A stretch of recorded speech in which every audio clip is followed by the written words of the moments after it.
Of the Beatles, the Stones, the Beatles type groups, and the Stones type groups, there are two groups that really can't be figured in easily to either the Beatles type or the Stones type. And that's the Kinks and the Who, both of whom had a very big success in the UK during this period. We're thinking about 64 through 66. The Kinks actually had some success in the US too, but it's surprising how little success the Who had in the US, despite the presence of songs that we now think must have always been hits in this country. So I don't want to get ahead of my story.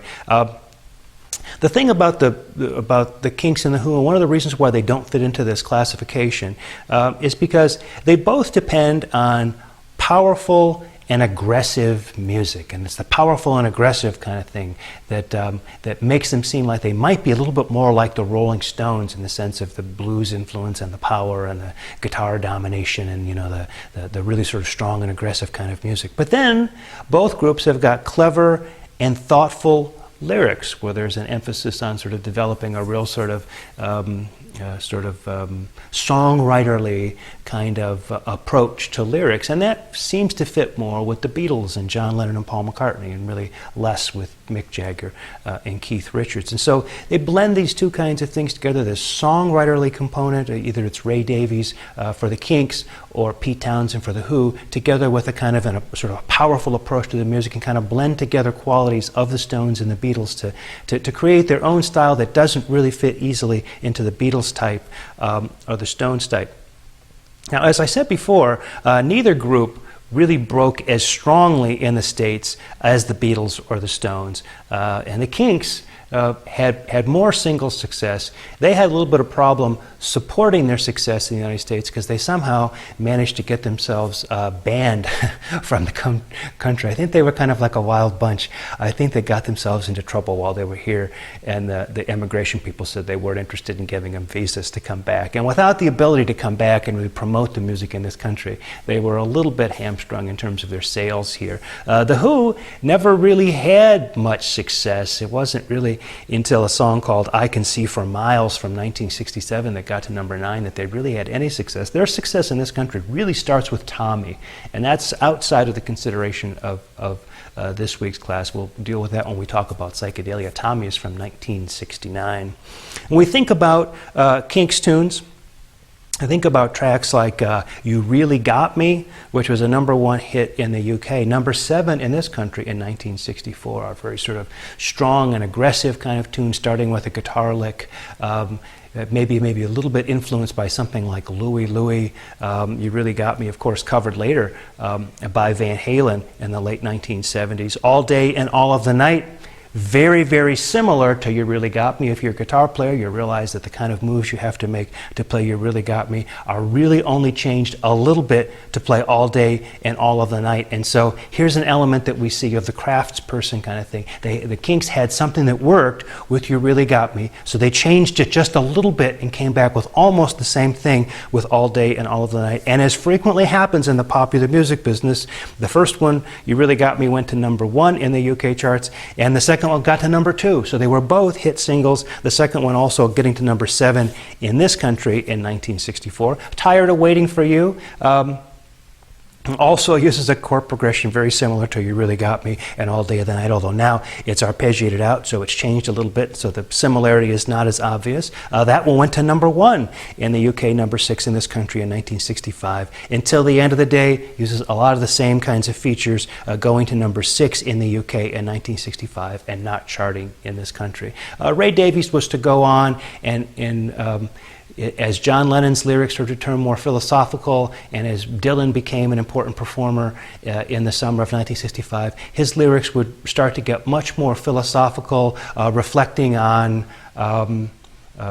society and sort of beginning to turn against the status quo. A well-respected man, for example, is a good example of him offering a critique of conformity and everyday expectations, people who were inauthentic and weren't really being who they needed to be in order to be true to themselves and true to one another. And so this kind of critical thing that you see with a group like Ballad of a Thin Man from Bob Dylan or Nowhere Man from John Lennon, you see as well from Ray Davies.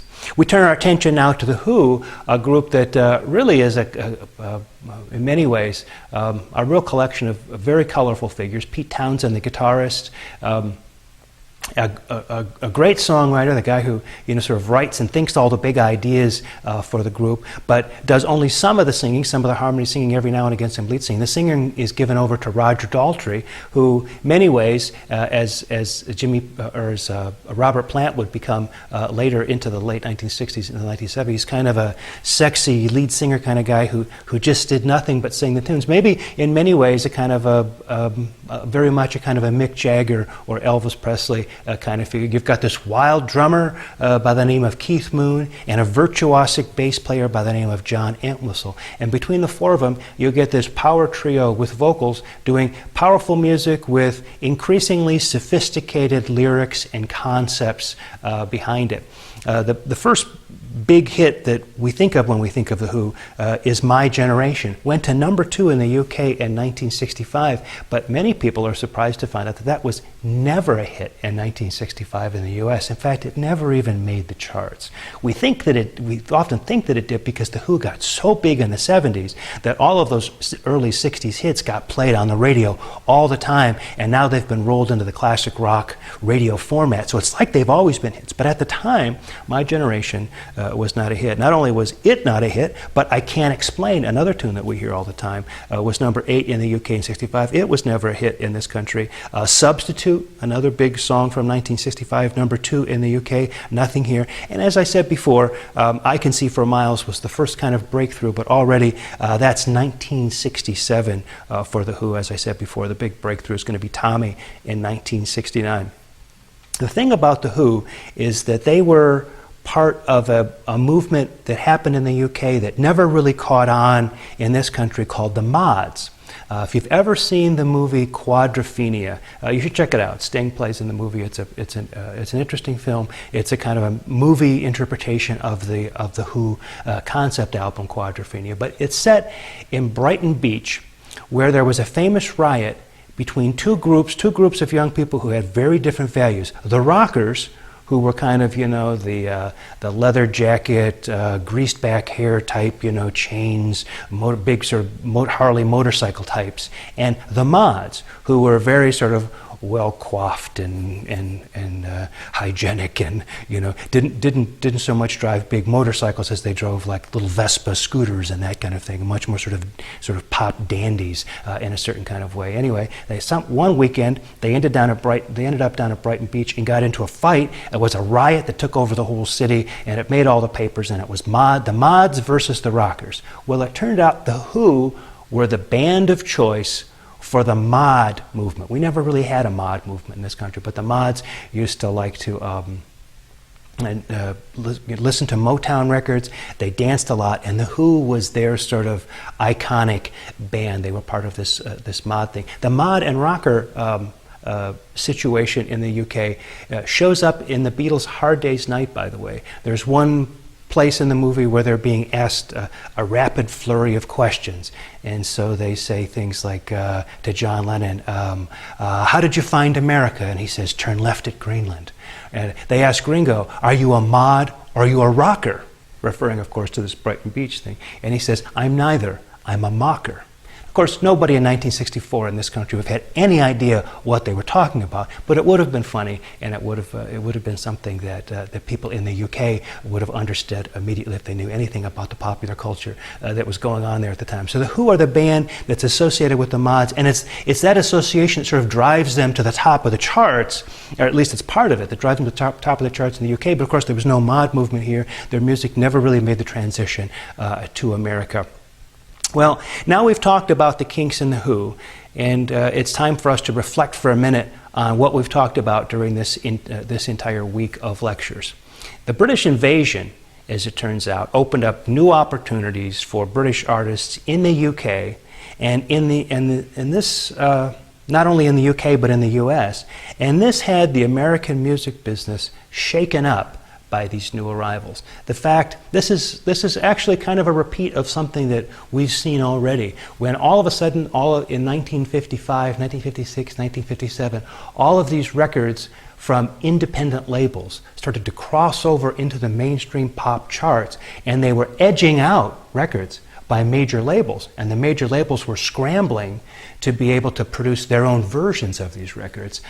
There was a real sort of shock that went through the industry, and we see how that turned out in the end. There were the payola hearings and all that, and by 1959 into 1960, these powers that be had taken it over again. Well, it all starts to happen again in this country when in early 1964, the Beatles and all of these British acts start to come and have a tremendous amount of success. There's another kind of threat that goes on there. And so the story is often told that the British invasion totally shook up the American music business, as if everybody had to stop what they were doing and do something else. Well, that's not really, of course, what happened, but it was a significant shock.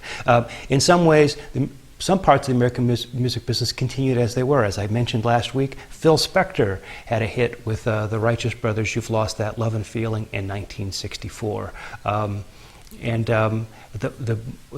If you track the progress of Motown records through the 60s, Motown records really starts to hit its stride in 64 at almost the same time as the Beatles show up in this country. If you track, for example, the hits of the Beatles and the hits of the Supremes during the period between 1964 and 1966, the Supremes really stay step for step with the Beatles. And what are the Supremes if not a girl group? I thought the British invasion displaced the girl groups. Well, not so much. See, they're a girl group from Detroit, not one from New York, not from the Brill Building, but still it's a girl group kind of thing. So there is a continuity from what was happening before, but it's true.